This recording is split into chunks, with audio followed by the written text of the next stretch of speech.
बहुत सावधानी से सुनिएगा। कई बार ऐसा होता है कि जो लोग कुंभ में नहीं जा पाए हैं, तो जो लोग कुंभ में गए हैं वो ना जाने वालों को बहुत सुनाते हैं। बोले अरे बताओ कुंभ हो रहा, तुम गए नहीं, स्नान नहीं किया, प्रयाग स्नान नहीं किया, त्रिवेणी दर्शन नहीं किया, संत महात्माओं को वंदन नहीं किया।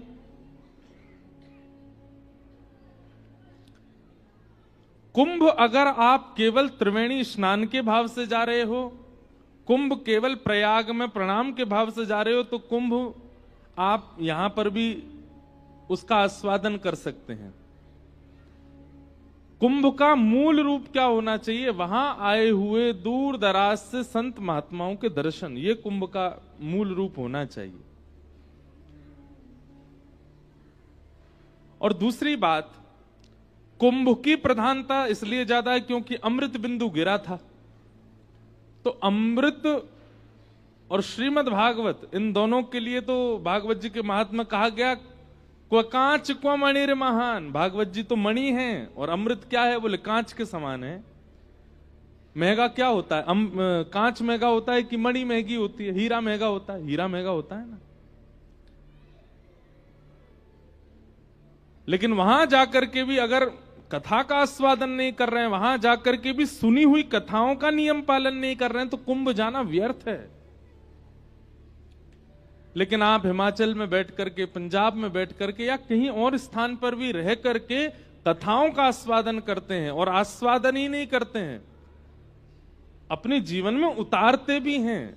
जो व्यास जी कह रहे हैं, जो वक्ता कहते हैं, उस बात का आप पूर्ण रूपेण पालन भी करते हैं, तो आप जहां बैठे हैं वहीं कुंभ स्नान हो रहा है। ये बहुत आवश्यक है। हमें लगता है कि तन का स्थान पर उपस्थित होना, नदियों में स्नान करना, और इसका पुण्य हमको प्राप्त होता है, ऐसा नहीं है। तन की उपस्थिति ज्यादा आवश्यक नहीं है, हृदय की उपस्थिति बहुत आवश्यक है। हम एक बात बताएं, आप सवेरे सवेरे जब स्नान करते हैं ना, तो अपने बाल्टी में जल भरो, और जल भरने के बाद नेत्रबंद करो।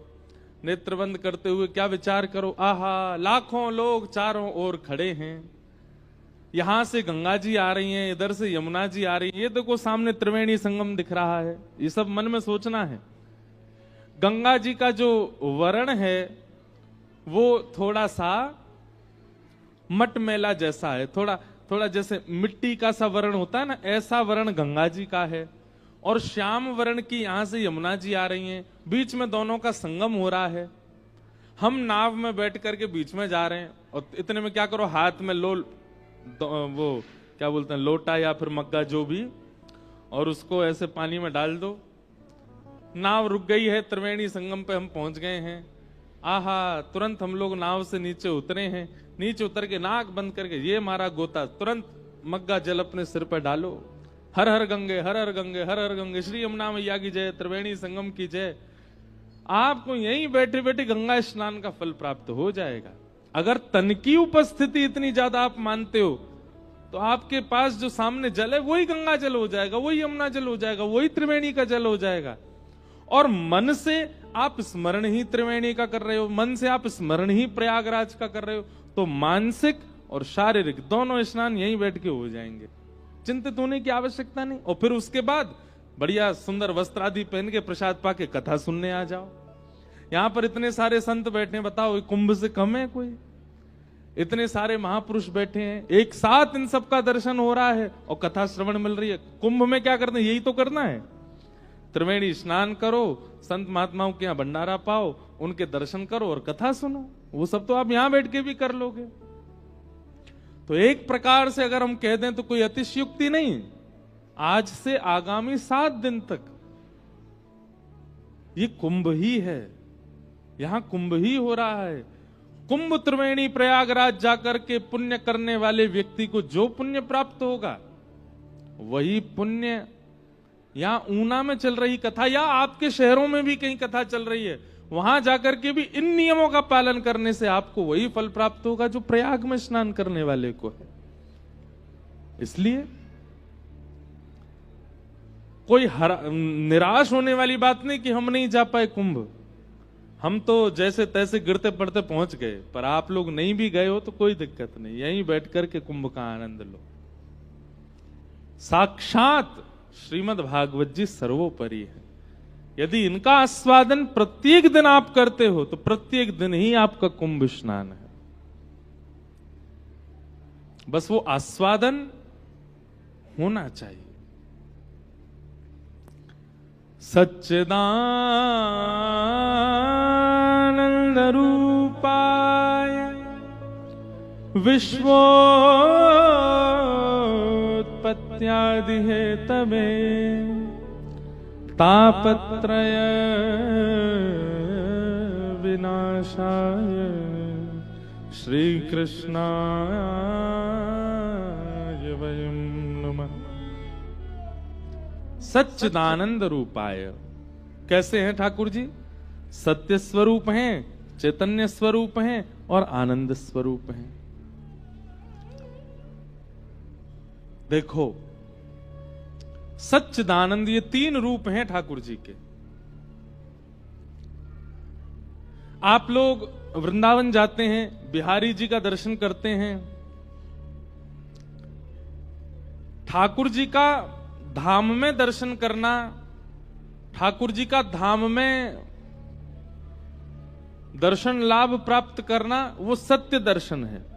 आपने सत्य में ठाकुर जी को देखा, त्रिभंग लली श्याम सुंदर खड़े हैं, सत्य।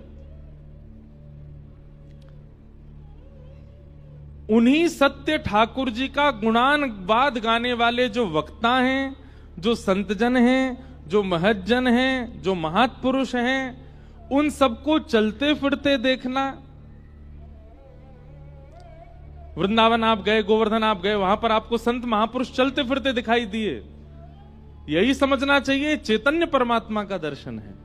वही बिहारी जी जो मंदिर में स्थिर खड़े हैं, स्थूल खड़े हैं, वही चलते फिरते संतों के रूप में घूम रहे हैं। सत्य दर्शन मंदिर के ठाकुर जी, चैतन्य दर्शन जितने भी ठाकुर जी के तनु हैं, जय भागवत में वर्णन आता है ना, वाणी गुणानुकथने श्रवणौ कथायाम हस्तौ च कर्मसु मनस्तव पादयोर्नः स्मृत्याम शिरस्तव निवास जगत प्रणामे दृष्टि सताम दर्शनेस्तु भवत्तनूनाम। ठाकुर जी, ये आपका गुणानुवाद गाने वाले, बहुत ध्यान से सुनिएगा सब लोग, इधर देखो। हमारा जनरेटर ऑन हो गया है तो इसलिए बहुत सावधानी से सुनिएगा। नल कुंवर मणिग्रीव की स्तुति है, उसमें वो ये तो कह रहे हैं कि हमें, हमारी दृष्टि आपको देखे, हमारे कान आपको सुने, हमारे हाथ आपकी सेवा करें, हमारे चरण आपकी प्रदक्षिणा करें। पर एक अर्थ इसका यह भी लगाया जा सकता है, हे नाथ, जो आपको दर्शन करते हैं, जो आपको सुनते हैं, जो आपको गाते हैं, जो आपकी सेवा करते हैं, जो आपकी प्रदक्षिणा करते हैं, जिनका जीवन केवल और केवल आप हैं नाथ, ऐसे महत्पुरुष, ऐसे संतजन, ऐसे वक्तागण, ऐसे वैष्णवों को भी अगर हम दर्शन करें तो वो आपके दर्शन के समान है। भवत्तनु नाम, वो कौन है? ठाकुर जी के बालक हैं, ठाकुर जी के तनु हैं। तो आप वृंदावन में बिहारी जी का दर्शन कर रहे हैं, वो सत्य परमात्मा है।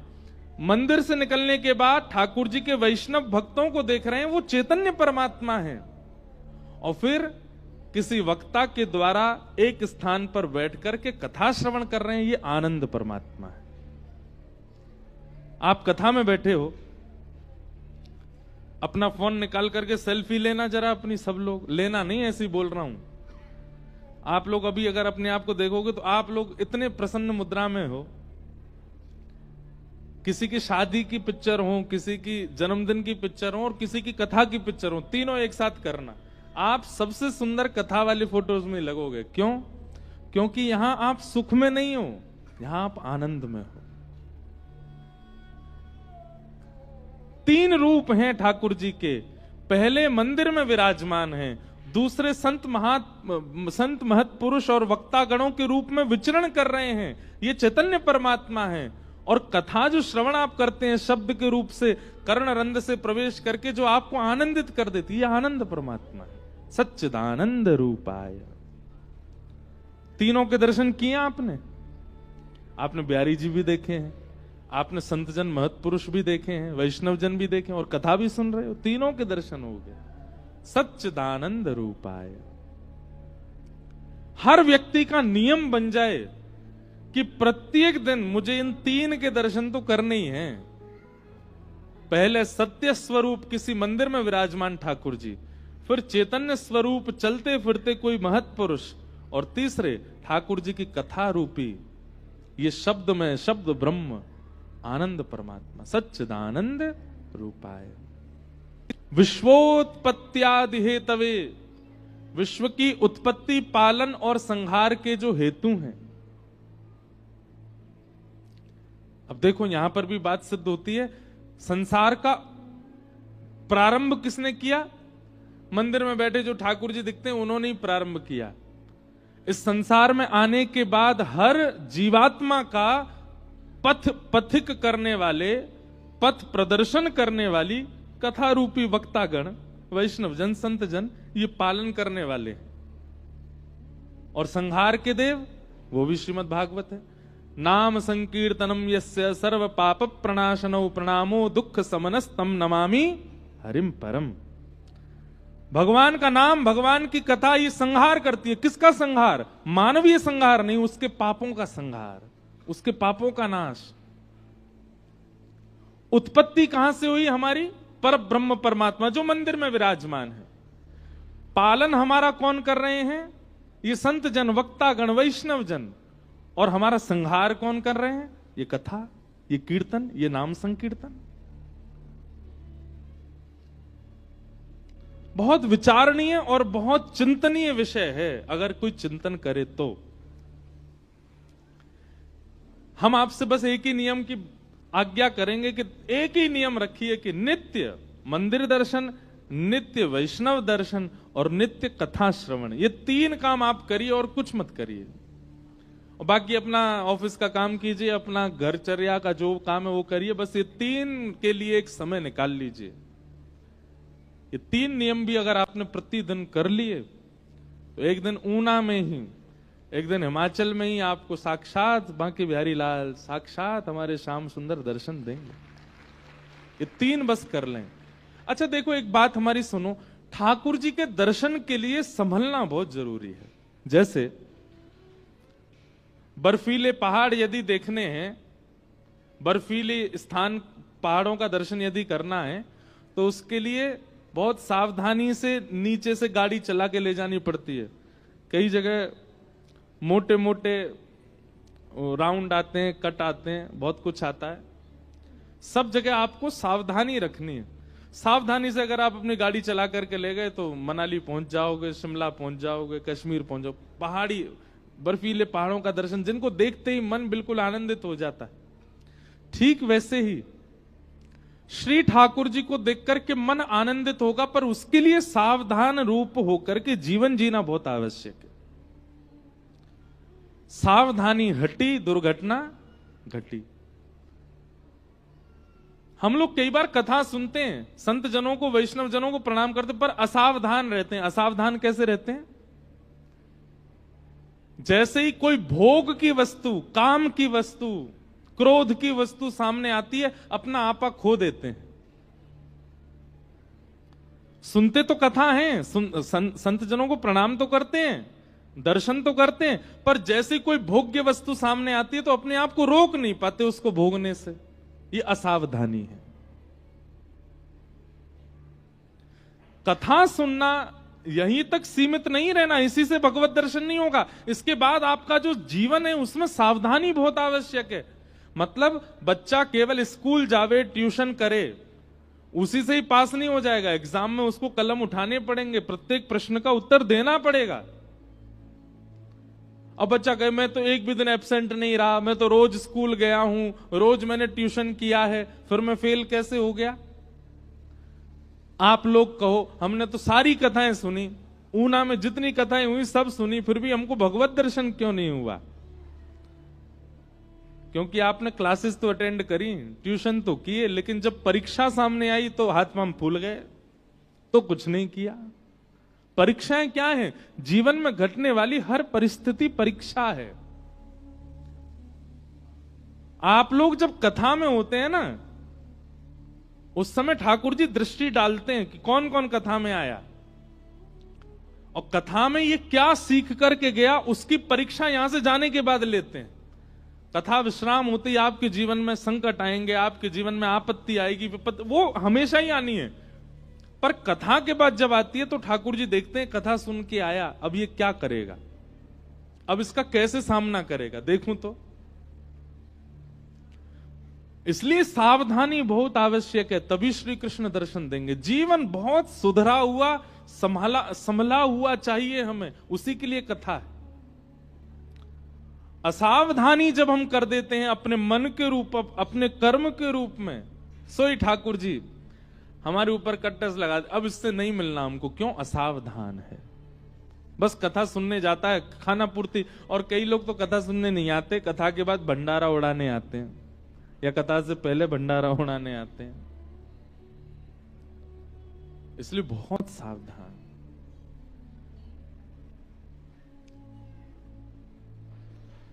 तापत्रय विनाशाय, जिसने सावधानी रखी उसका क्या होगा? बोले तापत्रय विनाशाय। तीनों प्रकार के ताप, तीन प्रकार के दुख हैं, आदि दैविक, आदि भौतिक, आध्यात्मिक। ये तीन ही दुख हैं हमारे जीवन में, चौथा कोई दुख नहीं होता। इन्हीं तीन दुख के अंतर्गत सारे दुख होते हैं। जो सावधानी रखता है या फिर जो तीन नियमों का पालन करता है, भगवत दर्शन, वैष्णव दर्शन और कथा श्रवण, उसके तापत्रय विनाशाय, तीन प्रकार के तापों का नाश करते हैं परमात्मा। ऐसे श्री कृष्णाय वयम नमः, ऐसे श्री कृष्ण को हम बारंबार प्रणाम करते हैं। एक भाव में गाता हूं, जिसको तेरा भरोसा, जिसको तेरा सहारा, जिसको तेरा, गाओ मेरे साथ, जिसको तेरा सहारा, जिसको तेरा भरोसा, जिसको तेरा सहारा, जिसको तेरा भरोसा,